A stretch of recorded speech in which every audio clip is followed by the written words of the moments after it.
सैफ अली खान के घर पर आज मुंबई पुलिस को क्या मिला? 12 घंटे के अंदर ही करीना कपूर का बयान दोबारा दर्ज करने की जरूरत मुंबई पुलिस को क्यों लग रही है? छत्तीसगढ़ के दुर्ग से जिस एक संदिग्ध को हिरासत में लिया गया है, क्या वो वही शख्स है जो बांद्रा और दादर में दिखा था? 15 जनवरी की रात हमलावर ने सैफ पर खंजर चलाया और उसी कमरे में मौजूद करीना को खरोंच तक नहीं आई। हमलावर ने वहां रखी ज्वेलरी को क्यों नहीं चुराया? खाली हाथ क्यों चला गया? मुंबई पुलिस को जांच में अब तक क्या मिला है, एक एक डिटेल देखिए आप इस रिपोर्ट में।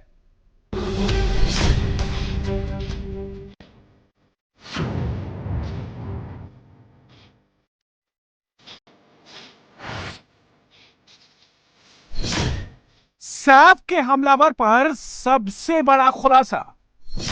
हमलावर चोरी नहीं, कत्ल के इरादे से आया था।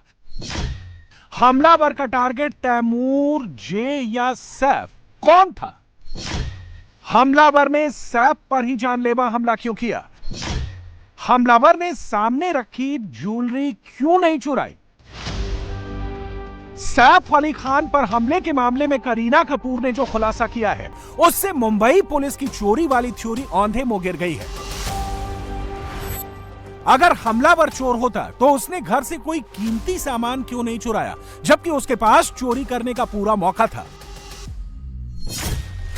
जब 11वीं मंजिल पर हमला हुआ तो सैफ ने बच्चों और घर की महिलाओं को 12वीं मंजिल पर भेज दिया। हमलावर को बाथरूम में बंद कर सैफ भी वहां चले गए। थोड़ी देर बाद हमलावर वहां से निकला, क्योंकि बाथरूम बाहर से लॉक नहीं होता था। घर में करीना कपूर की ज्वेलरी सामने ही रखी हुई थी। इसके अलावा भी काफी कीमती सामान रखा था। हमलावर अगर चोरी करने ही आया होता तो करीना की ज्वेलरी बैग में ले जा सकता था, लेकिन वो बड़े आराम से गमछा हटाकर अपना चेहरा दिखाता हुआ बाहर निकल गया। अब सवाल उठता है कि हमलावर ने सिर्फ सैफ पर ही हमला क्यों किया? कमरे में मौजूद करीना कपूर पर कोई अटैक क्यों नहीं किया? मुंबई पुलिस को करीना कपूर ने जो स्टेटमेंट दिया है, उसके मुताबिक सैफ को देखते ही हमलावर बहुत गुस्से में आ गया और खंजर से ताबड़तोड़ हमला शुरू कर दिया। करीना ये देखकर बहुत घबरा गई और अपनी बड़ी बहन करिश्मा के साथ उनके घर चली गई। करिश्मा हमले के कुछ देर बाद ही वहां पहुंची थी। तब तक सैफ अपने बच्चों के साथ ऑटो में लीलावती अस्पताल जा चुके थे। अब सवाल उठता है कि क्या हमलावर सैफ के छोटे बेटे को बंधक बनाने आया था? क्या 4 साल के जे को हमलावर उठा कर ले जाना चाहता था? हमलावर 15 जनवरी की रात करीब 1:45 बजे बाथरूम से निकलकर जे के कमरे में दाखिल होता है। हमलावर को चाकू लेकर जे के पास देख नैनी बच्चे के पास पहुंचती है। हमलावर इशारे से शोर मचाने से मना करता है। नैनी जब हमलावर को जे के पास जाने से रोकती है तो वो हमला कर देता है। शोर सुनकर करीना कपूर और सैफ अली खान वहां पहुंचते हैं। सैफ बीच में आ जाते हैं और नैनी जे को लेकर बाहर निकल जाती है। इसी दौरान सैफ पर हमला करने के बाद आरोपी फरार हो जाता है। ये बातें नैनी ने मुंबई पुलिस को बताई हैं। अब एक और खुलासा करीना कपूर के स्टेटमेंट से हुआ है। करीना कपूर उस रात करीब 1:40 पर अपने घर सतगुरु शरण सोसाइटी पहुंची थी। उन्हें उनकी दोस्त ने ड्रॉप किया था। अब अगर हमलावर के सीढ़ियों पर जाने की टाइमिंग देखें तो वो भी करीब रात के 1:38 का है। यह संयोग है या कुछ और कि जब करीना घर पहुंची, लगभग उसी वक्त सीढ़ियों के रास्ते चोर ने एंट्री ली। करीना कपूर ने यह बताया है कि जिस रात ये पूरा घटनाक्रम हुआ, उस दौरान वो अपने घर पर 1:40 के आसपास पहुंची थी। उस दिन करीना कपूर, रेहा कपूर और अपनी बहन करिश्मा कपूर के साथ एक प्राइवेट पार्टी में गई हुई थी और वहां से रेहा कपूर की गाड़ी ने उन्हें उनके इसी सदगुरु अपार्टमेंट पर लगभग 1:40 के आसपास ड्रॉप की। जिस वक्त आरोपी ऊपर जा रहा था वो सीढ़ियों का इस्तेमाल कर रहा था, लेकिन करीना कपूर का जो घर है वो अगर आप देखें तो 12वीं मंजिल पर, 11वीं मंजिल पर उनका अपार्टमेंट है। लिफ्ट उनकी प्राइवेट है, यानी कि लिफ्ट सीधा ऊपर जाकर खुलती है। ऐसे में करीना कपूर ने अपने बयान में ये भी बताया है कि जब वो ऊपर पहुंची, उन्हें कुछ ही मिनटों के आसपास शोरगुल की आवाज सुनाई दी और उन्होंने देखा कि सैफ के साथ किसी की हाथापाई हो रही है। ऐसे में करीना ने अपने बयान में बताया है कि उन्हें खतरा था, क्योंकि जिस तरह से आरोपी उनके बेटे जे के जो है कमरे के पास था, सैफ और करीना दोनों उस वक्त वहां पर मौजूद थे और करीना ने देखा कि किस तरह से जो पूरा का पूरा जो आरोपी है वो बहुत ही अग्रेसिव नेचर का था। लगातार वो सैफ के ऊपर हमला कर रहा था। उसने 6 बार सैफ अली खान के ऊपर वार किया। वहीं करीना कपूर ने अपने बयान में बताया है कि जो भी ज्वेलरी है, जो भी पैसे हैं, वो सामने खुले में रखे हुए थे। उसने किसी भी चीज को हाथ नहीं लगाया। ऐसे में सवाल ये उठता है कि वो किस इरादे से सैफ अली खान के घर में घुसा था। अब सवाल उठता है कि मुंबई की हाईटेक पुलिस हमलावर को गिरफ्तार करने में और कितना वक्त लेगी, जबकि हमलावर उसी मुंबई शहर में घूम रहा है। 15 जनवरी को मिडनाइट के बाद हमलावर ने क्या क्या किया, हमलावर कहां कहां गया, हमलावर की मदद किसने की। अब तक हमलावर की 5 तस्वीरें अलग अलग इलाकों में कैद हुई हैं। नई तस्वीर दादर के एक बाजार की है, जिसमें वो आसमानी रंग की टी शर्ट पहने हुए है और पीठ पर बैग है। उसकी एक और तस्वीर दादर के ही फ्लावर मार्केट में कैद हुई, जिसमें वो वही टी शर्ट और बैग के साथ दिखाई दे रहा है। सैफ का हमलावर एकदम निश्चिंत दिखाई दे रहा है। उसे पुलिस की गिरफ्तारी का कोई डर नहीं दिख रहा।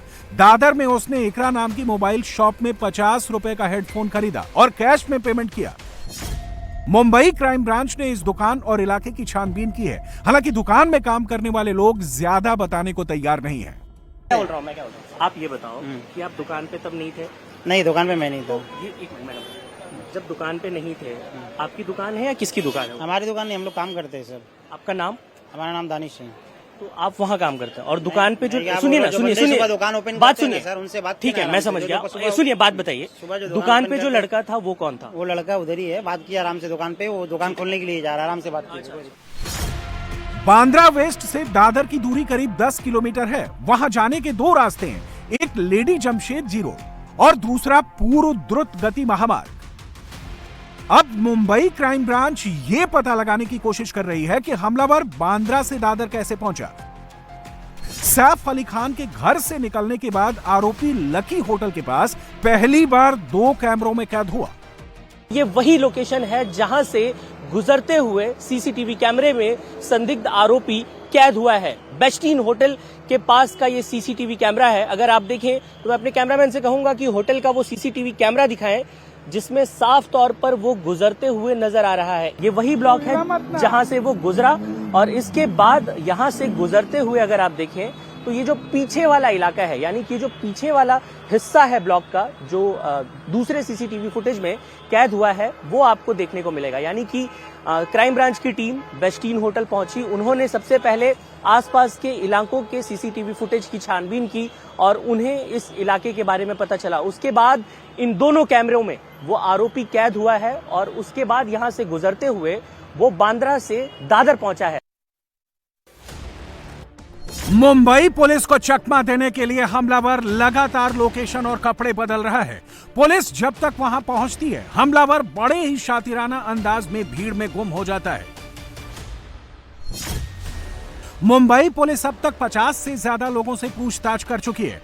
बांद्रा, खार, दादर, बरसोआ, नाला सोपारा के हिस्ट्री शीटर को थाने में बुलाकर लगातार पूछताछ की जा रही है। कारपेंटर और घर में काम करने वाले हेल्पर से भी पूछताछ की गई है, लेकिन पुलिस को कुछ खास सुराग हमलावर के बारे में नहीं मिल पाए हैं जिससे उसकी गिरफ्तारी में मदद मिले। पूरी रात यहाँ पे जो इस इलाके के बांद्रा और खार वर्सोवा इलाके के जो हिस्ट्री शीटर्स हैं, जो अलग अलग मामलों में जो रिकॉर्ड पे हैं, उन्हें बुलाया गया था। तकरीबन 1 दर्जन ऐसे लोगों को बुलाया गया और उनका बयान लिया गया और उनसे ये जानने की कोशिश की गई कि क्या इस शख्स को, जो हमलावर शख्स है, उसे जानते हैं क्या। तो पूरी रात बांद्रा पुलिस में पूछताछ का दौर चला है। अभी भी कुछ लोग अंदर हैं जिनसे पूछताछ चल रही है, लेकिन बहुत कुछ क्लू मिलता हुआ कि उस शख्स तक पहुंच जाएं, ये पुलिस को अब तक हाथ नहीं लगा है। पूरी मुंबई पुलिस इस हाई प्रोफाइल केस में लगी हुई है। बांद्रा के सतगुरु अपार्टमेंट और उसके आसपास की लोकेशन को बार बार खंगाला जा रहा है। सैफ अली खान जिस आलीशान अपार्टमेंट में रहते हैं, उसके पीछे की तरफ जो मकान है, जहां से अंदेशा है कि हमलावर ने जंप कर एंट्री ली होगी, वहां पुलिस के अफसरों ने फिर जांच की है। बांद्रा वेस्ट में सतगुरु शरण अपार्टमेंट के आसपास सब्जी बेचने वालों, ठेला लगाने वालों से भी हमलावर के बारे में पूछताछ की जा रही है। उन्हें हमलावर की फोटो दिखाकर पुलिस जानने की कोशिश कर रही है कि क्या इसे पहले भी कभी सैफ करीना के अपार्टमेंट के पास आते जाते किसी ने देखा है। टीम दूसरी तरफ आपको जाती हुई दिखेगी। वहीं दूसरी तरफ अगर आप देखें तो फ्रूट वाले भाई साहब से जो है वो पूछताछ की जा रही थी और इस वक्त जो यहाँ पर टीम है क्राइम ब्रांच की अलग अलग इलाकों में पहुंच रही है। आसपास के लोगों से लगातार एक एक करके पूछताछ की जा रही है, उन्हें तस्वीर दिखाई जा रही है आरोपी की और उसका आइडेंटिफिकेशन करने के लिए कहा जा रहा है। कौन थे वो? पता नहीं कौन थे, मुझे भी नहीं मालूम। क्या पूछताछ की आपसे? वो पूछे थे सब्जी का कितना दिन लगा, मैं हो गया मेरे को 5-6 साल लगा थे इधर, लेकिन मैं आता 12 बजे चले जाता हूँ, 9 बजे अपना। कुछ फोटो वगैरह भी दिखाया आपको? फोटो वही जो आया है ना, फोटो सीसीटीवी फुटेज दिखाया आपको? जो फोटो आया नहीं है क्या, वही। कौन सा? अच्छा, वो जो अलग अलग फोटो है। क्या कहा आपने? जो फोटो आया नहीं वो सीढ़ी से उधर आरोपी उसको, मैं बोला मैं नहीं देखा कभी इसको। जी, तो आप देख सकते हैं कि क्राइम ब्रांच की टीम लगातार यहां पर पहुंच रही है, आसपास के लोगों से पूछताछ कर रही है और जानकारी इकट्ठा कर रही है। मुंबई पुलिस को एक आशंका यह है कि 26 तारीख को ही आरोपी मुंबई से बाहर जा सकता है, लिहाजा दूसरे प्रदेशों में भी संदिग्धों की धरपकड़ शुरू कर दी गई है। छत्तीसगढ़ के दुर्ग से एक संदिग्ध को हिरासत में लिया गया है। आकाश कन्नौजिया नाम का यह संदिग्ध मुंबई से चलने वाली ज्ञानेश्वरी एक्सप्रेस में सफर कर रहा था। यह ट्रेन मुंबई के लोकमान्य तिलक टर्मिनल से चलती है। दुर्ग आरपीएफ को रात 12:24 पर जुहू पुलिस स्टेशन के सहायक पुलिस इंस्पेक्टर ने संदिग्ध की फोटो और टावर की लोकेशन भेजी थी। संदिग्ध के पास वैसा ही बैकपैक भी मिला है जैसा सैफ के हमलावर के पास था। 31 साल का यह शख्स जनरल डिब्बे में सफर कर रहा था। दुर्ग आरपीएफ ने उसकी फोटो खींचकर मुंबई पुलिस को भेजी, जिसने फोटो की पहचान की। इसके बाद संदिग्ध को दुर्ग के आरपीएफ पोस्ट पर लाया गया और वीडियो कॉल से मुंबई पुलिस के अफसरों से बात कराई गई। इस वक्त शख्स को मुंबई लाने की तैयारी है। आकाश कैलाश कनौजिया मुंबई का रहने वाला है, कोलाबा का। सैफ अली खान मामले में ही पकड़े। मुंबई पुलिस के द्वारा 12:30 बजे खबर दिया गया था, एक फोटो आया था और एक मोबाइल लोकेशन आया था, मोबाइल का टावर लोकेशन, कि एक सस्पेक्ट उसमें ज्ञानेश्वरी एक्सप्रेस में ट्रैवल कर रहा है। उसके बेसिस में हम लोग यहाँ 2 टीम बनाए थे। 2 टीम बनाने के बाद में उसको आगे का जो जनरल कोच था उसमें ये बैठा पाया गया था, तो उसको मुंबई पुलिस से फोटो भेज के उसको कंफर्म करवाए, तो बोले कि हाँ यही है। फिर उसको उतार के लेके आए यहाँ पे और पूछताछ उससे मुंबई पुलिस आएगी तब करेगी। फिर कैलाश कनौजिया 30 साल का एज है। के पास कोई सामान वगैरह नहीं, वो सब अभी वो बैग था उसमें, वो सब बात कर। कुछ पूछताछ की गई है क्या? नहीं, हम लोग नहीं किया, मुंबई पुलिस ही करेगी आगे। हाँ, सस्पेक्ट है लोग उसी के बेसिस पे। ये बॉम्बे का ही है, बता रहा है बिलासपुर, पर कोई टिकट नहीं मिला उसके पास। जनरल कोच में था और टिकट वगैरह कुछ नहीं मिला। Mumbai crime branch Bandra station में भी एक संदिग्ध से पूछताछ कर रही है। पुलिस की नजर बांद्रा और उसके आसपास के ऐसे चोरों पर है जो हाउस ब्रेक कर चोरी करने में उस्ताद हैं। लेकिन पुलिस के पास इस सवाल का कोई जवाब नहीं है कि अगर सैफ पर जानलेवा हमला करने वाला चोर ही था तो उसने वहां रखे गहनों और कैश पर हाथ क्यों नहीं मारा।